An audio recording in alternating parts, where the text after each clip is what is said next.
लोग हैं उनको उकसाने के लिए इस स्थान को अशांत करने के लिए यह बिल लेकर के सरकार आई है, जिसका हम खंडन करते हैं। और जिस बिल का हम पूरे जोरदार ताली बजा करके इस बिल के विरुद्ध में हम जाएंगे और हमारे संघर्ष का मोर्चा के ताली बजाए कि हमारे लोग जागृत हो गए, इसके लिए ताली बजाए और इस बिल का हम खंडन करते हैं। मैं कहना चाहूंगा ये वर्तमान सरकार जो बिल लेकर के आई है, एसटी, एससी, ओबीसी और माइनॉरिटी के लिए ये फांसी के फंदे के समान है। आपको मालूम है हम राजस्थान के लोग पीसफुली शांति के साथ में जीवन जीने वाले लोग हैं। आज तक आपने भाई को भाई के साथ में लड़ते हुए देखा नहीं होगा, पर वर्तमान में इस सरकार ने ऐसा कर दिया है। पिछले कुछ दिनों में आपने अखबारों में, मीडिया के माध्यम से सुना होगा कि गैंग का सरगना पकड़ा गया। वाक्यों के ऊपर ध्यान दीजिए आप, गैंग का सरगना पकड़ा गया। गैंग क्या होती है, सरगना क्या होता है? आप इतने साल से ये सरकार कहां सोई थी? हमारे पास बीएनएस बनाया गया, हमको जीवन जीने के लिए बाबा साहब अम्बेडकर ने जो अधिकार दिया उसके विरुद्ध आपने काम किया है। अगर आपको धर्म से इतनी समस्या है, धर्म परिवर्तन के विरुद्ध हम लोग हैं, पर जो लोग 40 साल से 50 साल से 3 पीढ़ी से 4 पीढ़ी से लोग यीशु मसीह को मानते हैं, प्रेम को बता रहे हैं, क्या गलत कर रहे हैं लोग? परंतु आज भाई के प्रति उन्होंने नफरत पैदा कर दी है। मेरे प्रियो, मैं आपको बोलना चाहता हूं, इस संविधान को बचाने के लिए हमको आगे आना पड़ेगा। अगर आज हम संविधान को बचाने के लिए आगे नहीं आएंगे तो कल ये हमारा संविधान नाश कर दिया जाएगा। मेरे प्रियो, बाबा साहब अम्बेडकर ने ये संविधान का अधिकार हम में से प्रत्येक को दिया है और मैं आपको बोलना चाहता हूं, इसको अगर आप नहीं बचाएंगे, एक दिन आपके पैरों तले की जमीन को ये लोग खिसका देंगे।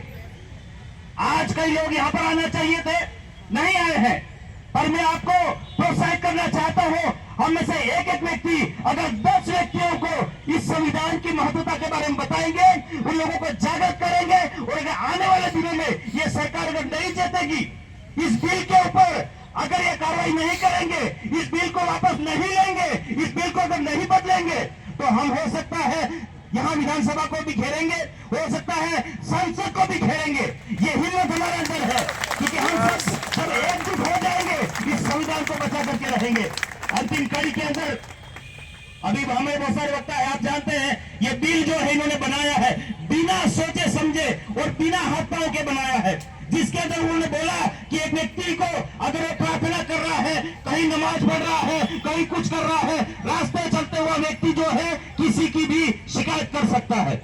यहां तक कि इन्होंने ये भी बोल दिया कि कोई रास्ते चल रहा है, कोई गाना बज रहा है, जैसे इन दिनों में केंद्र सब लोगों ने क्रिसमस मनाया होगा, क्रिसमस आपने देखा होगा जगह जगह सांता क्लॉज बनाया, सांता क्लॉज का विरोध किया। अगर किसी ने बोल दिया कि ये तो धर्म परिवर्तन हो रहा है, तो वहां भी लोग विरोध करने लग गए हैं। इनको, इस सरकार को भी शर्म नहीं आती है, क्योंकि यहाँ जो है बिल्कुल हमारे विरोध में ये लोग जाकर के कार्य कर रहे हैं। आज की तारीख के अंदर मैं 2 बातें बोल करके इसको समाप्त करूंगा।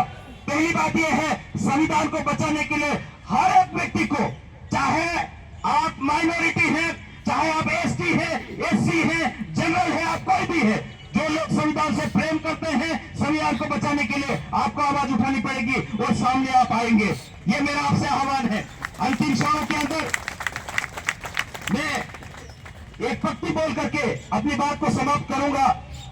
इस प्रकार से है, संविधान बचाना है तो आवाज को बुलंद रखो, संविधान यदि बचाना है तो आवाज को बुलंद रखो, हक और इंसाफ की मशाल हर दिल में जिंदा रखो, अपने हक और इंसाफ की मिसाल को हर दिल में जिंदा रखो। कलम से लिखा है ये संविधान, खून और पसीने का इतिहास है मेरे प्रियो, और ये संविधान हमारी ढाल है और लोकतंत्र की शान है। जय संविधान, जय भीम।